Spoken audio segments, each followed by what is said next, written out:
Hello everyone, मैं पुष्पेंद्र सिंह, आपका agriculture mentor. हार्दिक स्वागत करता हूं हमारे YouTube channel agriculture study zone पर। तो हम स्टार्ट करते हैं। फर्स्ट ऑफ ऑल मैं एक इम्पॉर्टेंट अनाउंसमेंट बताने जा रहा हूं। आप नोट्स के लिए हमारे टेलीग्राम चैनल पर जुड़ सकते हैं। अपनी क्वेरी हमारे कमेंट बॉक्स में ड्रॉप कर सकते हैं। हमारे इंस्टाग्राम पेज पर भी ड्रॉप कर सकते हैं, जिसका लिंक यूट्यूब के अबाउट सेक्शन में दिया हुआ है। तो बिना टाइम वेस्ट किए हम आज का टॉपिक स्टार्ट करते हैं। तो आज हमारा fundamental of agriculture by Arun Katyayan का हम थर्ड चैप्टर स्टार्ट करने जा रहे हैं।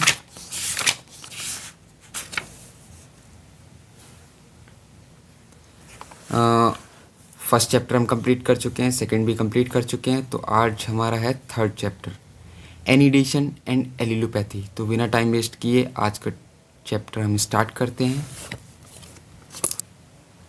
तो हमारा चैप्टर है chapter 3, annidation and allelopathy. Anidation, the complementary interaction between intercrops in the intercropping system is known as anidation। अब anidation का मतलब है कि complementary का मतलब है अपोजिट, और interaction का मतलब है आपस में कैसा उनका इंटरेक्शन, कैसा संबंध है इंटर बिटवीन द इंटरक्रॉप्स। इंटरक्रॉप्स जैसे मैं आपको पिछले चैप्टर में बता चुका हूँ। इंटरक्रॉप्स का मतलब होता है जब कोई भी दो क्रॉप्स एक साथ ग्रो की जाती हैं, जैसे फर्स्ट क्रॉप लगा ली, उसी के साथ दूसरी क्रॉप भी लगा ली, तो वो दोनों क्रॉप क्या कहलाएंगी? Inter crops. और जो सिस्टम कहलाएगा दोनों क्रॉप को ग्रो करने का, उसको कहते हैं इंटरक्रॉपिंग सिस्टम। तो जो फर्स्ट क्रॉप का दूसरे क्रॉप पर प्रभाव है, अब जैसे कि अगर हम फर्स्ट क्रॉप का प्रभाव, जैसे फर्स्ट क्रॉप कोई बड़ी है और दूसरी छोटी है, तो वो कैसे सहायक है दूसरी क्रॉप को ग्रो करने में, वही है एनिडेशन। तो when plants are grown as component of intercropping system, interaction between the components species occur. तो मैंने बताया कि प्लांट कैसे ग्रो करते हैं, दूसरे प्लांट को कैसे सहायक हैं पहले वाले, उसी को हम एनिडेशन कहते हैं। Such interaction are essentially the response of one crop species to the environment as modified by the presence of another species. One component species help the other, annidation occurs both in space and time. जैसा कि मैंने बताया कि कैसे एक Spacey और crop कैसे helpful है, अदर क्रॉप के लिए हेल्पफुल है या बेनिफिशियल है उसकी ग्रोथ में या कोई अदर फैक्टर्स में। Annidation occurs both in space and time. जो एनिडेशन है वो बोथ टाइम और स्पेस दोनों में अकर होता है। अब ये टाइम और स्पेस से मतलब क्या है, इसको हम फर्दर आगे डिस्कस करेंगे। तो एनिडेशन दो पार्ट में डिवाइड होता है, आपका स्पेशियल एनिडेशन और टेम्पोरल एनिडेशन। स्पेशियल एनिडेशन को ही हम एनिडेशन इन स्पेस कहते हैं, और टेम्पोरल एनिडेशन को हम एनिडेशन इन टाइम कहते हैं।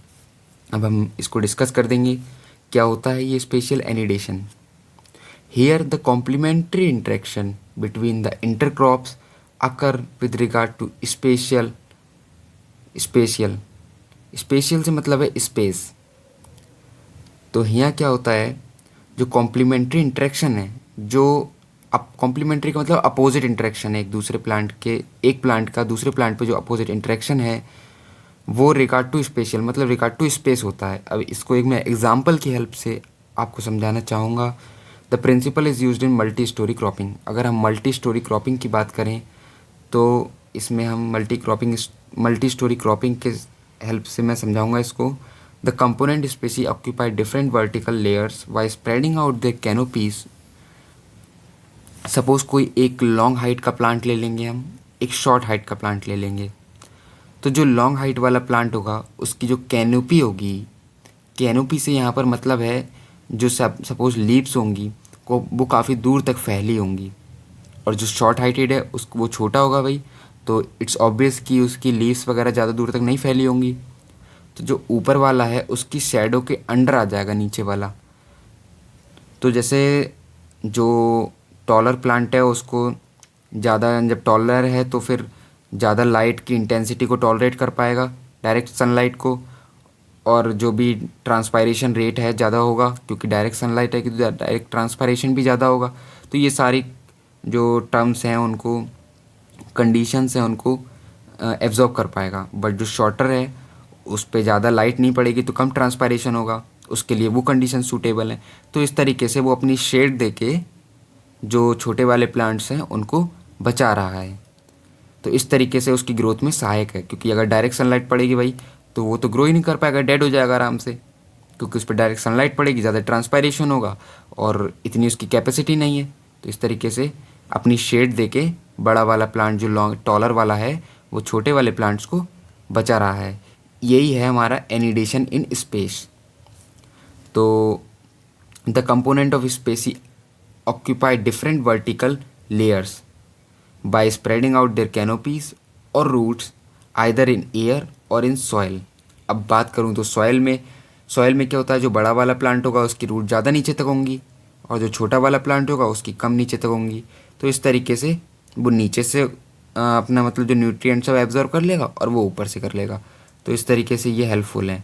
As far as aerial annidation is concerned, the taller intercrops occupy higher vertical layers and shorter intercrops the lower layers।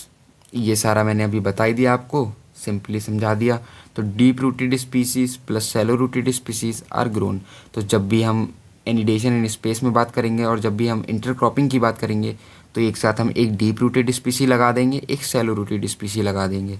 इस तरीके से हम इंटरक्रॉप्स आराम से ग्रो कर पाएंगे और एनिडेशन इन स्पेस भी मतलब कि एक प्लांट दूसरे प्लांट के लिए हेल्पफुल भी है।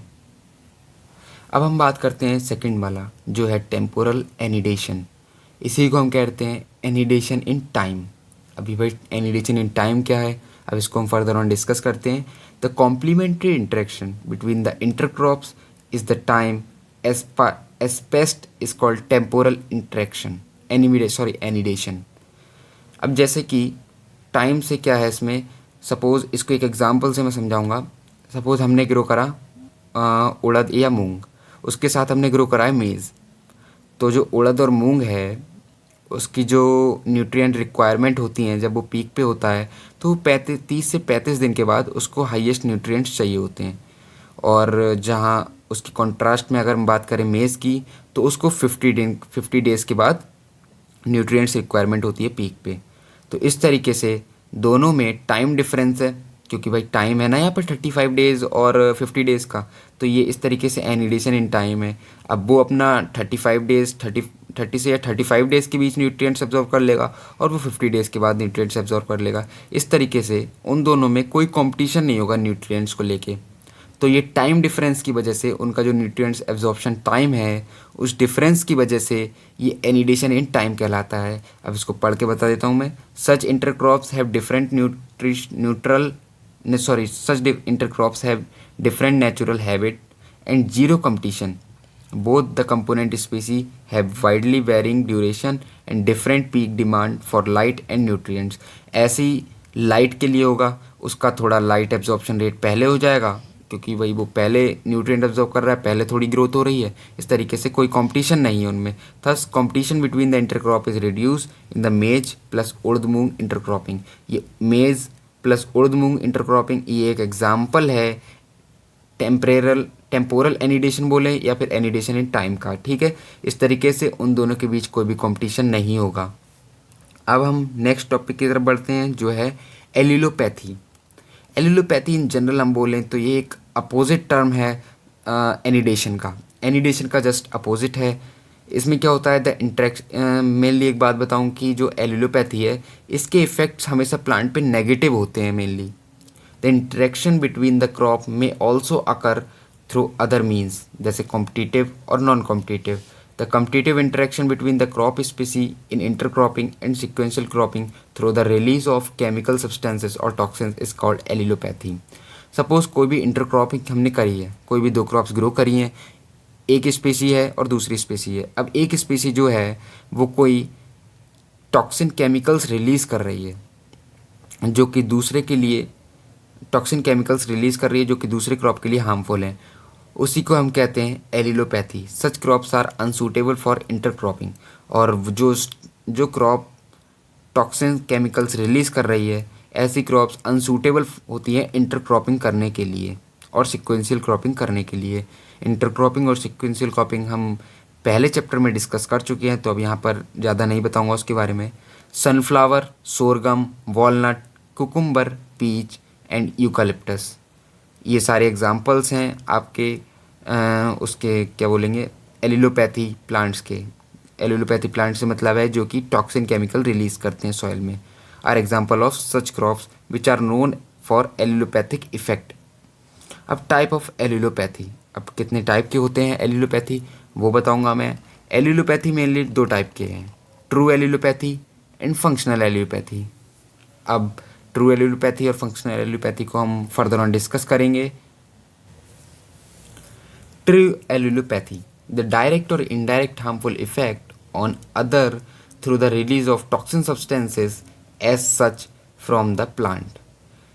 ट्रू एलिलोपैथी वो है जिसमें डायरेक्टली और इनडायरेक्टली हार्मफुल इफेक्ट हो दूसरे प्लांट पर, उसको हम कहते हैं ट्रू एलिलोपैथी। जैसे सपोज ये कोई प्लांट है, वो उसके पड़ोस में दूसरे इंटरक्रॉपिंग में दूसरा प्लांट है, तो जो ये पहला वाला प्लांट है जो रिलीज़ कर रहा है उस पर इफेक्ट ना पड़े, बट जो दूसरा वाला इंटरक्रॉपिंग में प्लांट है उस पर इफेक्ट पड़ा डायरेक्टली या इनडायरेक्टली, तो उसी को हम कहते हैं ट्रू एलिलोपैथी। अब फंक्शनल एलिलोपैथी क्या होता है, दूसरा पॉइंट है ये। When precursor is released which is converted into active substances by some microorganism is categorized under functional allelopathy। Precursor से यहाँ पर मतलब है जो टॉक्सिन्स रिलीज हो रहे हैं, टॉक्सिन केमिकल्स रिलीज हो रहे हैं कोई भी प्लांट के द्वारा, जो कि कन्वर्टेड कर दिए जाते हैं एक्टिव सब्सटेंस में बाय सम माइक्रो ऑर्गेनिज्म। जो भी सॉइल में माइक्रो ऑर्गेनिजम्स होते हैं उनके द्वारा ये जो केमिकल्स होते हैं वो एक्टिव सब्सटेंसेस में कन्वर्ट कर दिए जाते हैं, उन्हीं को हम कहते हैं फंक्शनल एलिलोपैथी। तो ये allelopathy is observe into two ways. ये एलिलोपैथी हमारे दो एलिलोपैथी जो हैं वो दो वेज में ऑब्जर्व करे जाते हैं, एलो इनिवेशन एंड ऑटो इनिवेशन। अब ये एलो इनिवेशन और ऑटो इनिवेशन क्या होता है। Allo inhibition, the chemical substances released by one species may inhibit species of plant other than one releasing it. जैसे कि फर्स्ट सपोज कोई दो क्रॉप्स ग्रो करी हैं, पहले वाला प्लांट उसमें कोई टॉक्सिन केमिकल्स रिलीज कर रहा है और वो उसको हार्म नहीं कर रही है पहले वाले को, बट जो सब्सिडिंग क्रॉप है मतलब जो इंटर क्रॉप है दूसरी वाली उसको हार्म कर रही है, तो इसी को बोलेंगे हम एलो इनिवेशन। अब ऑटो इनिवेशन क्या होता है, the toxin may be inhibit more strongly plant of the producer species itself. जो प्लांट प्रोड्यूस कर रहा है, जो प्लांट रिलीज कर रहा है वो टॉक्सिन केमिकल्स को, वही टॉक्सिन केमिकल्स उसी प्लांट को अगर स्ट्रांगली इफेक्ट करने लगें तो उसी को कहते हैं हम ऑटो इनिवेशन। अब नेक्स्ट टॉपिक हमारा है allelochemicals. Such type of chemicals released by plants which show allelopathy are known as allelochemicals. वो केमिकल्स जो कोई प्लांट के द्वारा रिलीज करे जाते हैं और जो भी एलिलोपैथी शो करते हैं, मतलब कि हार्मफुल इफ़ेक्ट, किसी ग्रोथ को रोकना या कुछ भी जो इफ़ेक्ट दिखाते हैं किसी प्लांट पर, हार्मफुल केमिकल रिलीज करे गए हैं जो भी प्लांट से, उन्हीं को हम कहते हैं allelochemicals. The genetic makeup of the plant and the surrounding environment may affect this type and quantity of allelochemicals. और जो जेनेटिक मेकअप है वो भी डिस्टर्ब होता है और सराउंडिंग भी इन सबसे एलिलो केमिकल से बहुत ज़्यादा अफेक्ट होती है। Some of the organic substances exudated by the roots may inhibit the growth of neighbouring species. तो एलिलो केमिकल्स में ही कुछ ऑर्गेनिक सब्सटेंसेस हैं, एक्सुकेटेड का मतलब है रिलीज्ड, बाय द रूट्स विच में inhibit the growth of the neighbouring species. जो कि इनहिबिट का मतलब होता है रोकना, रोकते हैं growth of the neighbouring species को। जो कि कुछ ऑर्गेनिक सब्सटेंसेस हैं जो कि रिलीज़ करे जाते हैं रूट्स के द्वारा, जो इनहिबिट करते हैं ग्रोथ ऑफ द जो नेबरिंग स्पीसीज़ है, नेबरिंग क्रॉप है, उसकी ग्रोथ को रोकते हैं। द नोन एग्जाम्पल्स आर, जो कुछ एग्जाम्पल्स हैं जैसे कि वॉलनट अखरोट, कुकुम्बर मतलब खीरा एंड पीच मतलब आड़ू, whose living roots exudate allelochemicals and inhibit the growth of the plant growth near them. और इनकी जो रूट्स हैं वो एलिलो केमिकल्स को रिलीज़ करती हैं जो कि नियर बाय प्लांट्स की ग्रोथ को इनहिबिट करते हैं। अब हम बात करते हैं लेग्यूम इफेक्ट की। लेग्यूम इफेक्ट क्या होता है। The beneficial effect of the legume in any crop rotation intensive cropping system is termed as legume effect. कोई भी वो जो बेनिफिशियल इफेक्ट है लेग्यूम क्रॉप रोटेशन में उसी को हम लेग्यूम इफेक्ट कहते हैं। Inclusion of legumes in the cropping system is beneficial in many ways. जो कि लेग्यूम्स इफेक्ट है वो क्रॉपिंग सिस्टम में काफ़ी बेनिफिशियल है। उसके कुछ वेज हैं, कुछ तरीके हैं, जैसे कि पहला तरीका, legume fix atmospheric nitrogen in root nodules. जो लेग्यूम्स होती हैं, लेग्यूम जो क्रॉप्स होती हैं, वो एटमॉस्फेरिक नाइट्रोजन को रूट नोड्यूल्स में फिक्स कर देती हैं and thus improve the nitrogen status of the soil. और इस तरीके से नाइट्रोजन स्टेटस जो सॉइल का होता है उसको इम्प्रूव कर देती हैं। और सेकेंड है, it saves up to 25% of the recommended level of nitrogen application to the associated cereals when grown as intercrop. और ये 25% अप्रोक्स 25% जो रिकमेंडेड लेवल होता है नाइट्रोजन का, नाइट्रोजन एप्लीकेशन का, जो भी सीरियल्स हम ग्रो करने वाले हैं फर्दर इंटरक्रॉपिंग में, उसको सेव कर लेती हैं। सपोज हमने कोई लेग्यूम्स ली, उसके साथ कोई भी क्रॉप्स, सीरियल क्रॉप्स ग्रो करी, तो वो सीरियल क्रॉप्स को 25% नाइट्रोजन कम देनी पड़ेगी, वो उससे सेव कर देंगे, लेग्यूम्स प्रोवाइड कर देंगे उसको। अब थर्ड पॉइंट की बात करें, the crop residue and root nodules of legumes release nitrogen during decomposition for the use of the succeeding crop. जो क्रॉप रेसिड्यूज होते हैं लेग्यूम्स के, और जैसे कि हमने अभी पहले डिस्कस करा कि उनके रूट नोड्यूल्स में नाइट्रोजन फिक्स हो जाती है, एटमॉस्फेरिक नाइट्रोजन। तो जब उनका हम क्रॉप हार्वेस्ट कर लेते हैं, उसके बाद जब डिकम्पोजिशन होता है उनके रूट्स का, तो वहाँ से जो होती है नाइट्रोजन रिलीज होती है और वो सक्सीडिंग क्रॉप के लिए बेनिफिशियल होती है। Now fourth point, legumes convert inorganic phosphorus into organic form of phosphorus. जो लेग्यूम्स होते हैं वो इनऑर्गेनिक फॉस्फोरस को ऑर्गेनिक फॉर्म ऑफ फॉस्फोरस में कन्वर्ट कर देते हैं and thus is able to extract insoluble form of soil phosphorus. और इस तरीके से जो इंसॉल्युबल फॉर्म ऑफ फॉस्फोरस होती है वो आराम से क्रॉप को एक्सट्रैक्ट हो जाती है, मतलब क्रॉप जो भी है, प्लांट जो भी है, उसको आराम से ग्रेस्प कर सकता है। अब बात करते हैं हम कॉटन इफेक्ट की कि कॉटन इफेक्ट क्या होता है। तो cotton feed in the deeper layer of the soil. जो कॉटन है वो डीपर लेयर्स से फीड करती है, मतलब डीपर लेयर से न्यूट्रिएंट्स वगैरह एब्जॉर्ब करती है and removes comparatively smaller quantities of nutrient. और जो डीपर लेयर से लेती है वो कंपैरेटिवली स्मॉलर, कम अमाउंट में न्यूट्रिएंट्स एब्जॉर्ब करती है। The succeeding crop, having the shallow root system, is able to tap on the unused pool of nutrient in the surface layer of the soil. इसमें क्या होता है, जो सक्सीडिंग क्रॉप है, succeeding crop का मतलब जो आगे होने वाली क्रॉप है। अब जैसे हमने बताया पहले, जैसे हमने डिस्कस करा अभी कि जो क्रॉप है, कॉटन क्रॉप है, वो ज़्यादा डीप रूट सिस्टम है और ज़्यादा डीप से हमारे न्यूट्रिएंट एब्जॉर्ब करती है। जो सक्सीडिंग क्रॉप होगी और सैलो रूट होंगी, उसमें सैलो रूट सिस्टम होगा, तो वो भैया टॉप से अपनी जो कोई न्यूट्रिएंट्स रिक्वायरमेंट को फुलफ़िल कर लेगी। इस तरीके से उसकी न्यूट्रिएंट रिक्वायरमेंट आराम से फुलफ़िल हो सकेगी बिना किसी हिंड्रेंस के। तो इस तरीके से ये हेल्पफुल है काफ़ी। ये इसका कॉटन इफेक्ट है। थस इफेक्ट में भी टर्म्ड एज कॉटन इफेक्ट, और इसी इफेक्ट को हम क्या कहते हैं, कॉटन इफेक्ट कहते हैं। नाउ हम बात करते हैं कि भाई सोरगम इफेक्ट क्या होता है। तो sorghum effect, the nutrient status of soil is exhausted by any fast growing cereals.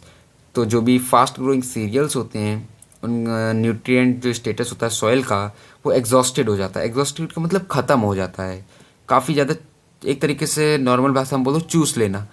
तो जो फास्ट ग्रोइंग सीरियल्स होते हैं वो एकदम न्यूट्रिएंट की अमाउंट को सॉइल से चूस लेते हैं, जिसकी वजह से अगली क्रॉप में दिक्कत आती है। The crop residues for such crop cereals having wide CN ratio takes along them to decompose.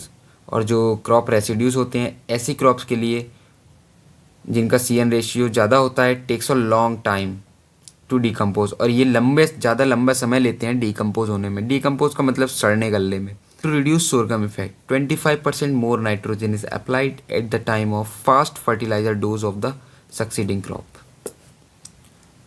Sorghum effect को कम करने के लिए 25% नाइट्रोजन ज़्यादा अप्लाई कर देंगे at the time of fast fertiliser dose. At the time of, अगर हम सक्सीडिंग क्रॉप, जब भी हम हार्वेस्ट करेंगे इस क्रॉप को, उसके बाद जब भी हम अगली क्रॉप सक्सीडिंग क्रॉप बोने वाले होंगे, उससे पहले हम 25% मोर नाइट्रोजन दे देंगे, ताकि जो भी रेसिड्यू है वो आराम से डिकम्पोज हो जाए और अगली क्रॉप के लिए, सक्सीडिंग क्रॉप के लिए नाइट्रोजन की कमी ना हो।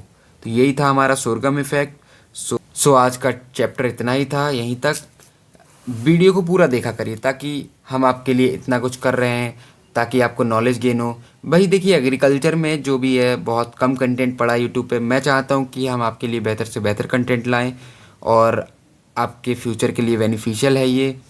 तो वीडियो को पूरा देखें और अच्छे से टॉपिक समझें, क्योंकि आगे आने वाला जो हम नेक्स्ट वीडियो लाने वाले हैं, नेक्स्ट चैप्टर, वो भी इसी पे डिपेंडेंट है। सो प्लीज़ वीडियो को पूरा देखें। Thank you.